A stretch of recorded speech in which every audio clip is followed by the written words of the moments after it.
Hello friends and subscribers, welcome to Sindhe Vivek YouTube channel.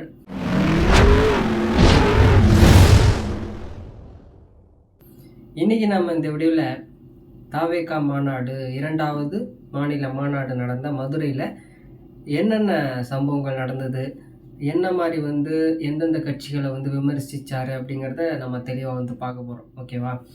First of all எல்லாருக்குமே தெரியும், விஜய் எவ்வளோ பெரிய ஒரு நபர், அவர் எவ்வளோ பெரிய அந்த சினிமாவில் எவ்வளோ பெரிய நம்பர் ஒன் சூப்பர் ஸ்டாராக இப்போது இருக்கக்கூடிய கட்டத்தில் தளபதி அவர் தான் நம்பர் ஒன் ஸ்பாட்டில் இருக்கார் தமிழ் சினிமாவில். ஓகேவா?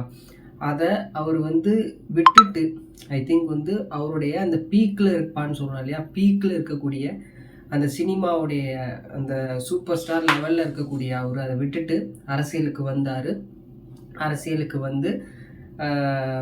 டிவிகே, ஓகேவா, தமிழக வெற்றி கழகம் அப்படிங்கிற ஒரு கட்சியை ஆரம்பித்து முதல் மாநாடு விக்கிரவாண்டிலையும் இரண்டாவது மாநாடு மதுரையிலையும் நடந்தது. ஓகேவா?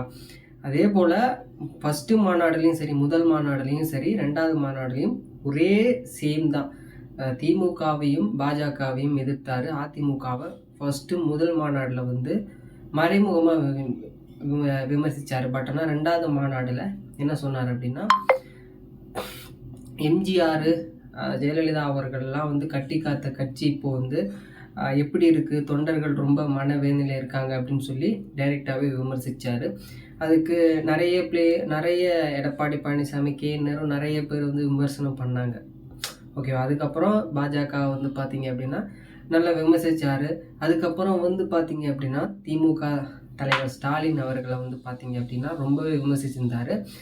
Stalin uncle, it's very wrong uncle அப்படின்னு சொல்லி அங்கிள்னு சொல்லி அவருடைய சினிமா பாணியிலே சொல்லியிருந்தார். நிறைய புதிய தலைமுறை, பாலிமர், நிறைய நியூஸ் 18 தமிழ்நாடு, நிறைய இதில் பார்த்தீங்கன்னா அந்த ஒரு இது இப்போ நிகழ்ச்சி வச்சு என்ன மாதிரி நடந்திருக்கும் அப்படிங்கிற மாதிரி நிறைய நியூஸஸ் பார்த்தோம். ஓகேவா? இது எதுக்கு இந்த வீடியோ அப்படின்னா, மெயின் ரீசனில் அங்கே மாநாடு நடந்த இடத்துல என்னென்ன நடந்தது. ஃபர்ஸ்ட் ஆஃப் ஆல் கம்பம் 100 அடி கம்பம் நடும்போது பார்த்தீங்க அப்படின்னா சாஞ்சிருச்சு. ஓகேவா? கிரேன் வச்சும்போது சாஞ்சும்போது ஒரு காரில் மேலே பட்டுச்சு. அந்த காரில் படும்பொழுது அந்த உரிமையாளர் ரொம்ப வருத்தத்தில் இருந்த மாதிரி நிறைய வீடியோஸ் பார்த்தோம். அதுக்கு தமிழக வெற்றி கழகத்துலேருந்து ஒரு நியூஸ் கொடுத்துருக்காங்க, ரிப்போர்ட்டை கொடுத்தாங்க. நாங்கள் புது கார் வாங்கி கொடுத்துருவோம் அப்படிங்கிற மாதிரி அது நடந்தது. அதுக்கப்புறம் பார்த்திங்கன்னா நிறைய சேர்கள் கொடுக்கறதுக்கு ஃபர்ஸ்ட் ஆஃப் ஆல் தமிழ்நாடு அங்கே அந்த சேர் இருக்கக்கூடிய அந்த ஒரு உரிமையாளர்கள்லாம் கொடுக்குறோன்னு சொல்லிட்டு கடைசி நேரத்தில் கொடுக்க முடியாதுன்னு சொல்லி கேரளாவிலேருந்து சேர்கள் வர வச்சுது. சேர்கள் வர வச்சு நிறைய வீடியோ பார்க்கும் பொழுது சேரை தொண்டர்கள் எடுத்துகிட்டு போகிற மாதிரி வீடியோ ஸ்ப்ரெட் ஆகிருந்தது. அதுக்கப்புறம் சேர் நிறைய உடைந்திருந்தது.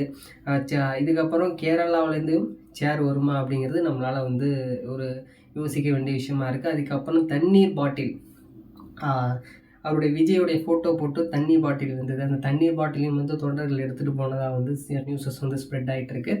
அதே போல் நிறைய வீடியோஸும் பார்த்தோம். இந்த மாதிரி நிறைய அந்த மாநாட்டில் நடந்துட்டு இருந்தது. இரண்டாவது மாநாடு ரொம்ப பெரிய மாநாடு. மதுரையில் நிறைய விஜயகாந்தை பற்றி பேசினார். விஜயகாந்த் எங்களுடைய அண்ணன் ரொம்ப மிஸ் பண்ணுறோம் அப்படிங்கிற மாதிரி சொன்னார். எம்ஜிஆருடைய ஒரு சில வரிகளை சொல்லியிருந்தார். எம்ஜிஆர் எப்படி ஒரு பீக்கில் இருந்தார், அவரை நான் சந்திக்கிறதுக்கு வாய்ப்பு கிடைக்கல. பட் ஆனால் அவருக்கு பதிலாக எங்களுடைய அண்ணன் விஜயகாந்தை சந்திக்கிறதுக்கு ஒரு வாய்ப்பு கிடைச்சிது.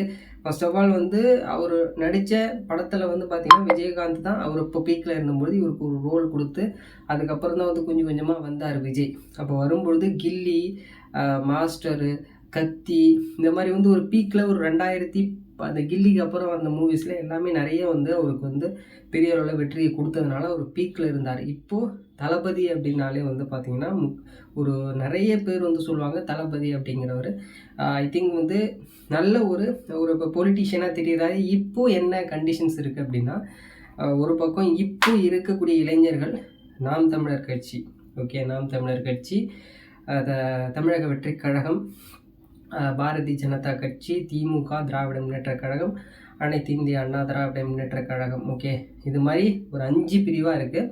இதில் எனக்கு தெரிஞ்சு மேபி சொல்கிறது I think Thalapathy, I think தமிழக வெற்றி கழகம் ஒரு ஓட்டை பிரிக்கிறதுக்கான வாய்ப்புகள் ரொம்ப ரொம்ப அதிகம். இந்த தேர்தலில் யார் வேணாலும் ஜெயிக்கலாம் அப்படிங்கிற மாதிரி இருக்குது. பட் ஆனால் வந்து இப்போது விஜய் வந்து அவர் வந்து தேர்தலில் நிற்கல அப்படின்னா ஸ்ட்ரெயிட்டாகவே திராவிட முன்னேற்ற கழகம் வந்து வெற்றி அடைஞ்சிரும்.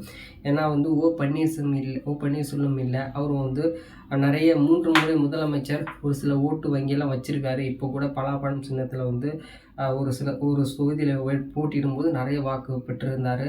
சசிகலா அம்மையார் இல்லை, அம்மா மக்கள் முன்னேற்ற கழகம், அவங்க கூட நிறைய பல லட்சங்கள் ஓட்டுகள் வந்து வாங்கியிருந்தாங்க. அவர் எல்லாமே வந்து பிரிஞ்சிருக்கிறதுனால அனைத்து இந்திய அண்ணா திராவிட முன்னேற்ற கழகத்துடைய ஓட்டிங் பர்சன்டேஜ் 35+ இருந்தது, 20க்கு போச்சு. பிஜேபிக்கு அவங்க கூட்டணி பண்ணி இப்போது நடந்த பிரதமர் எலெக்ஷனில் வந்து பார்த்திங்க அப்படின்னா அவங்க வந்து ஒரு 15% மேலே வந்து ஓட்டு வங்கி வந்து பெற்றிருந்தாங்க.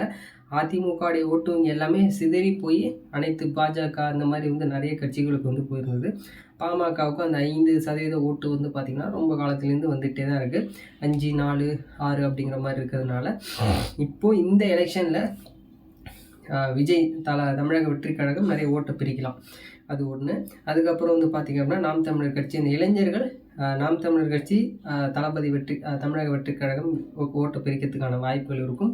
அதுக்கப்புறம் வந்து பார்த்திங்கன்னா திமுகவுக்கு ஓட்டுகள் வழக்கம் போல் இருக்கும். ஏன்னா காங்கிரஸ் கூட்டணி, விடுதலை சிறுத்தைகள் கட்சிகள், மார்க்சிஸ்ட் கம்யூனிஸ்ட் கட்சி, இந்த மாதிரி நிறைய கட்சி இருக்கிறதுனால கண்டிப்பாக ஓட்டு பிரிக்கப்படும். இன்னொன்று தேசிய முற்போக்கு திராவிடர் கழகம், தேமுதிகவிட்டேருந்தும் ஒரு சில வாக்கு வங்கி இருக்குது. ஏன்னா வந்து இப்போது நம்ம விஜயகாந்த் இறந்தபொழுது அவருக்கு கூட்டங்கள் எவ்வளோ வந்ததுன்னு நீங்கள் பார்த்துருப்பீங்க. அதனால் வந்து விஜயகாந்துக்கு அவருடைய ஒரு பொசிஷன்ஸ்க்கு ஒரு 2-3% ஓட்டிங் சான்சஸ் கண்டிப்பாக இருக்கும். விருதாசலம் இந்த மாதிரி நிறைய தொகுதியெல்லாம் நம்ம வந்து எதிர்பார்க்கலாம். ஓகேவா? அதுக்கப்புறம் வந்து பார்த்திங்க அப்படின்னா அனைத்து இந்திய அண்ணா திராவிட முன்னேற்ற கழகம் என்றைக்குமே வந்து அந்த கோயம்புத்தூர், திருப்பூர், ஈரோடு இந்த மாதிரி தொகுதிகள்லாம் வந்து பார்த்திங்க அப்படின்னா என்றைக்குமே வந்து ஒரு எஃகு கோட்டை. அம்மாவுடன் நிறைய முறை சொல்லியிருக்காங்க. முன்னாள் முதலமைச்சர் ஜெயலலிதா அம்மா அவர்கள் சொல்லியிருக்கும் பொழுது அதிமுகவோட எஃகு கோட்டை மேற்கு மண்டலம் அப்படிங்கும்பொழுது அந்த மேற்கு மண்டலத்தில் கண்டிப்பாக வந்து அதிமுக ஓட்டு வங்கிகள் வச்சுருக்காங்க. அதை இப்போது நம்ம வந்து அதை பிரிக்கணும், நம்ம வந்து பிடிக்கணும் அப்படிங்கிறதுக்காக இப்போது திமுக அதில் வந்து நிறைய நிர்வாகிகளாக நியமித்து நம்ம வந்து அங்கே நம்ம வெற்றி பெற்றே ஆகணும் அப்படிங்கிற மாதிரி நிறைய பண்ணிகிட்ருக்காங்க. அதிமுகவிட்டேருந்து ஒரு கணிசமான ஒரு 50-60 தொகுதி எதிர்பார்க்கலாங்கிற நான் என்னுடைய கருத்துப்படி. திமுகவுக்கு ஒரு 100-100லேருந்து ஒரு 130, தமிழக வெற்றி கழகத்துக்கு ஒரு 30 தொகுதிக்கு மேலே கண்டிப்பாக வரும். அதுக்கப்புறம் வந்து பார்த்திங்க அப்படின்னா மேபி பாமக கூட்டணி செய்கிறத பொறுத்து அதோட வாக்கு வங்கி பிரியும். தனிப்பெரும்பான்மை அப்படிங்கிறது ரொம்ப கஷ்டமானது இந்த எலெக்ஷனில். திமுகவுக்கு ஒரு 100லேருந்து 134 மேக்ஸிமம் வந்து வரத்துக்கான வாய்ப்புகள் இருக்கும்.